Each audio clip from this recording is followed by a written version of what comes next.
반갑습니다. 구독, 좋아요 눌러주시고 큰 부자 되시기를 바라겠습니다. 자, 시장 핵심 키워드는 국제유가죠. 여러가지 서비스업 지수 이런 부분도 있긴 하지만 가장 큰 부분이 사우디와 러시아의 감산 협력, 자 이런 부분으로 국제유가 고공행진이 국채금리를 계속 끌어올리고 있고 증시를 계속 약하게 만들고 있습니다.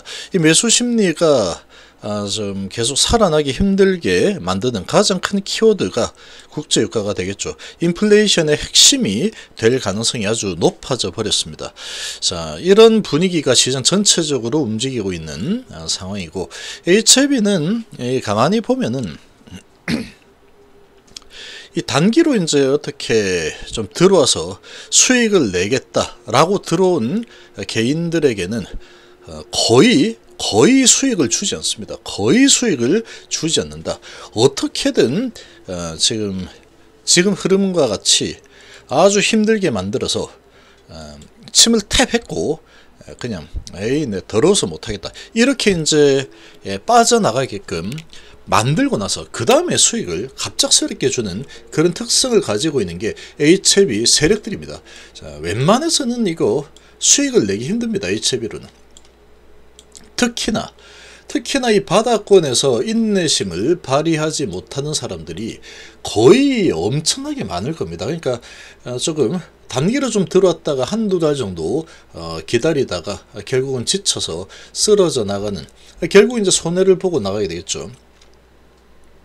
그렇게 만드는 장인들입니다. 장인. 그야말로 장인이다. 어떻게 이렇게까지 잘할 수 있을까? HLB 세력들은 장인이다. 이렇게 보시면 되죠. 그러나 이 바닥권에서 인내심을 계속 유지를 한 사람들은 결국은 웃을 수 있는 자리를 반드시 만들어줍니다. 거의 만들어주죠. 근데 그 웃을 수 있는 자리에 정말 너무 크게 웃다가 장이 꼬여버리죠. 배가 꼬여버립니다. 너무 크게 웃다가 이 타이밍을 놓치면 다시 이제 이런 고난의 행군을 또 하게 되죠. 그게 이제 반복이 되고 있습니다. 계속 반복이 되는 모습을 보여주고 있다. 자, 이렇게 좀 보시면 되는 상황이고, 자, 지금 전체적으로 보시면 유가가 가장 큰 이슈입니다. 지금 각종 이제 서비스 지수라든지 고여있는 이런 부분들은 조금 지나면 그냥 회복이 되죠. 이런 부분은 크게 문제가 되지 않습니다. 지금 보시면 이 서비스업 PMI가 54.5로 집계가 돼서 예상치보다 높게 나왔죠. 왜 이렇게 서비스업 현황이 좋은 거야 이거. 금리가, 물가가 또 올라갈 수도 있겠구나, 이런 상황인데, 여기 이제 유가가 아주 강력하게 지금 올해 최고치를 쓰고 있기 때문에 인플레이션의 압박이 아주 커지고 있죠. 그런데 서비스까지 PMI가 잘 나와버렸죠. 자, 거기다가 S&P 글로벌 이 발표한 8월 서비스 PMI는 50.5로 최종 집계되면서 전월치보다는 좀 낮게 나왔지만 여전히 확장이죠. 50이 넘은 확장이니까. 자, 이런 부분에 국채 수익률이 계속 올라서고 있다. 국채 수익률이 올라가면은 미증시는 항상 내려갑니다. 항상 내려가죠. 자, 그리고 당국은 지금 인플레이션에 대한 우려가 좀 커지고 있는 상황이다 보니까 다시 또 신중하게 움직일 여건을 가지고 있다. 금리를 인상을 할 수도 있고, 그 다음에 인상을 하지 않을 수도 있는 상황이죠. 근데 유가가 계속 물가를 끌어올릴 가능성이 높아지고 있기 때문에 이런 부분이 증시의 투자자들 심리를 계속 압박을 하고 있죠. 미증시가 크게 하락을 했죠. 기술주가 크게 하락을 했고, 자, 그리고 이제 부정적인 전망도 나왔죠. JP모간의 주식 전략가가 고금리와 지정세 리스크 등으로 인해서 올해 연말 S&P 지수가 현재보다 7%나 낮을 것이다 라고 전망했습니다. 이런 소식이 또 영향을 준 상황이죠. 자, 지금 이런 지금 분위기가 우리나라 증시 오전에는 별거 아니야 라는 분위기로 좀 진행이 좀 되다가 자, 이렇게 이제 진행이 좀 되어 가다가 다시 이제 미증시 분위기 그대로 좀 따르고 있죠. 자, 코스피 쪽에 외국인들이 좀 팔고 있는데, 외국인보다도 기관이 어제부터 아주 크게 매도를 하고 있죠. 기관이 주가 하락의 주도를 하고 있고, 이 코스피 쪽은 외국인이 주도를 하고 있습니다. 1200원 매도에 기관이 400억이나 매도를 하고 있죠. 그러니까 지금 양매도가 나오고 있고 시장이 좋을 수가 없는 상황입니다. 그래서 지금 이 전기전자 반도체 부분 밈 주식들이죠. 아주 인기가 있는, 그러니까 이 대중 그리고 단타꾼들, 그리고 이제 모멘텀 있는 쪽으로 이렇게 몰려들고 있죠. 그래서 뭐 하나마이크론 보면은 뭐 다 약세든 말든 난 뭐 상관없어. 그러고 이제 이 삼성전자, 엔비디아, HBM 수주 소식, 자, 이런 수주가 아니고 이제 들어갈 예정이죠. 이런 소식에 아주 강력합니다. 여기에서 이제 돈놀이죠. 올랐다 내렸다 올랐다 단타 계속 어느 정도 이제 하락하면은 매수세가 들어와서 올려버리죠. 수혜 많이 보는데 왜 그래? 그러다가 많이 시장이 안 좋은데 다 내려가는 거지. 얘가 수혜주야. 올리고, 아니야 시장 봐봐 되게 안 좋아. 수급 봐봐 수급 이마 팔고 있잖아. 내리고. 그러다가 이제 좀 많이 어느 정도 내리면 다시 시장 주도주인데 무슨 소리야 올리고, 계속 반복이 되고 있죠. 그러면서 지금 양봉을 계속 만들고 있죠. 자, 이런 종목들은 강세입니다. 강세고 2차전지가 좀 약세 흐름을 보이고 있는데, 2차전지 부분도 어느 정도 하락을 하면은 저가 매수가 좀 들어옵니다. 항상 들어오죠. 쭉 많이 내리면 저가 매수가 들어온다. 들어와서 좀 올리다가 또 밀리고 올리다 밀리고. 근데 추세를 보면은 2차전지가 좀 심상치 않습니다. 계속 어느 정도 많이 내리면 올리죠. 근데 또 이렇게 가다가 또 내리죠. 내리고 또 많이 내리면 올리고 또 내리고, 많이 내리면 올리지만 또 내리고, 많이 내리니까 올리고 내리고, 그러면서 계단식으로 계속해서 밀고 내려가죠.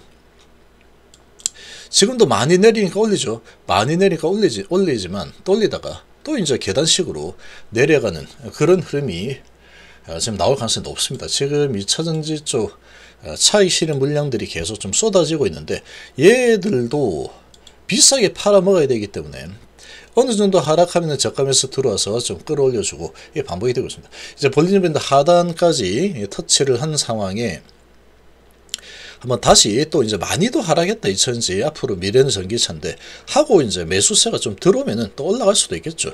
올라갈 수도 있는 상황이지만, 지금 시장 전체적인 분위기가 약세 분위기가 진행이 되면서 2차전지에서 큰 수익이 났죠. 여기는 뭐 많은, 가장 많이 오른 거 15배까지도 올랐다가 좀 조정을 하고 있으니까, 이쪽에서 이제 돈들이 계속 차익 실현 물량들이 계속 나오고 있다라고 보시면 됩니다.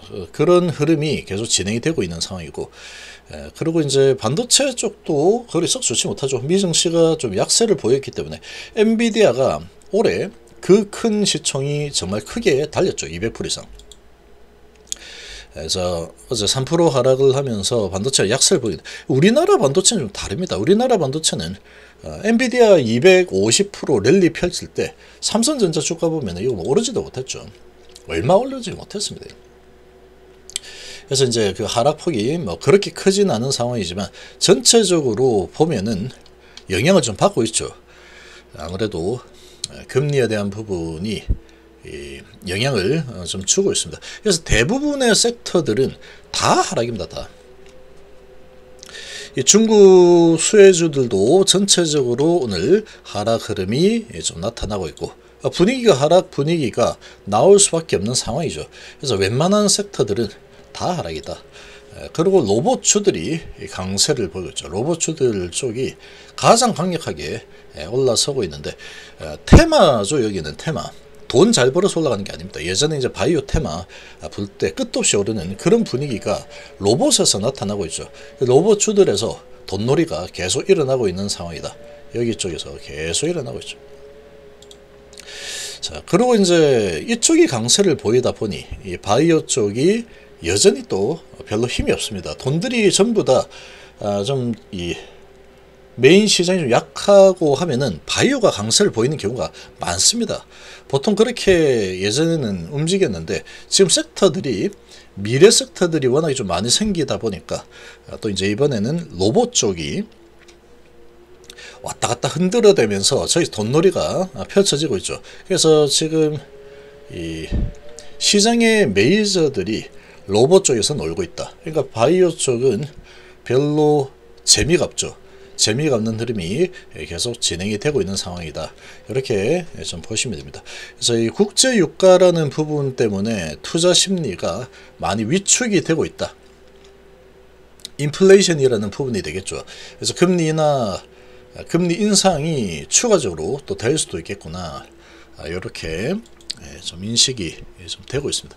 자, 그리고 이제 HLB는 또 하루 오르면 하루는 계속 지금 양양, 다시 이 음이죠. 어제 오른 만큼 그대로 떠내리고 있죠. 계속 반복이 되고 있죠. 자, 이런 모습을 봤을 때 HLB는 아직까지는 때가 아니다. 아마 그런 분위기로 진행이 되고 있습니다. 오늘 이 소식이 떴죠. 이 카티 치료제, 베리스모 카티 치료제 임상 인상. 자, 이 뭐 첫 환자 투여했다. 상당히 좋은 소식입니다. 아주 좋은 소식이고, 카티 계열에 지금 큰 획을 그을 수 있는 그런 일이 벌어지고 있죠. 자, 이 카티 치료제 부분 베리스모의 가장 큰 수혜를 받는 이노베이션도 그러거나 말거나 나내릴 거야. 이런 분위기를 만들어 가고 있습니다. 자, 계속 지치게 만들고 있는 상황이다. 세력들이 움직여줘야지 올라가는 겁니다. 세력들이 아직까지는 움직이기 싫다. 그러고 있죠. 자, 그렇지만 이런 부분은 아주 큰 호재이기 때문에 때가 되면은 이런 부분들 축적을 해놨다가 반영을 시킬 겁니다. 그래서 HLB그룹 전체적으로 대부분 다 약세, 셀트리온도 약세죠. 그래서 지금은 아직까지 바이오 쪽으로 돈이 좀 들지 않고 있는 상황이다. 특히 이제 공매도 세력들이 허락을 해줘야 됩니다. HLB 같은 경우. 공매도 세력들이 이제 좀 올라갈 때가 되었어 하고 허락을 해주면 이런 호재 뜨면은 밀고 올라갈 텐데 아직까지는 아니다. 이렇게 지금 누르고 있는 상황 정도로 볼 수 있겠죠. 그래서 아주 힘들게 합니다. 바닥권에서. 이래도 안 가고 저래도 안 가고 이런 식으로 계속 하면은 어떤 걸 뭐 어떻게 하더라도 주가가 못 올라가겠구나 라는 생각을 하게 만들어 버립니다. 보통. 그러고 나서 이제 어느 시점이 되면은 이제 올라갈 때가 되면 그때 매수세가 들어서 얘들이 이런 소식에 바이오가 이제 때가 되었다라고 하면은 이 소식으로 그냥 밀 올려도 올라가는 겁니다. 근데 지금은 아직은 때가 아니다. 이렇게 보고 있는 상황으로 보시면 되겠습니다.